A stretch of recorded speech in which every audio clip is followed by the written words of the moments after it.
దగ్గరికి ID proof, address proof, certificates అన్ని xerox తీయడానికి వస్తున్నారు. వాటన్నిటిని వాళ్ళకే తెలియకుండా ఒక కాపీ తీసి అమ్మితే వేరే రేటు సార్. అంతెందుకు, ఇప్పుడు మనం ఫ్లైట్ నుంచి దిగిన వెంటనే ఆ బోర్డింగ్ పాస్ ని పారేస్తున్నాం కదా, అందులో క్యూఆర్ కోడ్ అని ఒకటి ఉంటుంది.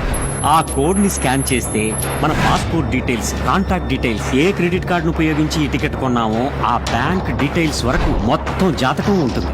అలాంటి వాటి జెరాక్స్ కి పెద్ద రేట్ సార్. ఇవన్నీ ఎవరు డబ్బులిచ్చి కొనుక్కుంటున్నారు? వీటికంటూ బ్రోకర్స్ ఉన్నారు. వాళ్ళ ద్వారా మనం కాల్ సెంటర్స్ కి వెళితే వీటికి డబ్బులిచ్చి కొనుక్కుంటారు.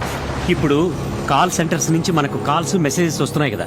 కార్ లోన్ తీసుకోండి, హౌసింగ్ లోన్ తీసుకోండి, award, reward, offer, trip, Thai massage అని బోల్డ్ అన్ని మెసేజెస్ వస్తున్నాయి. ఈ కాల్ సెంటర్స్ కి నెంబర్లు ఎక్కడి నుంచి వెళ్తున్నాయి అనుకుంటున్నారు? అంతా మనం ఇచ్చే ఇన్ఫర్మేషనే.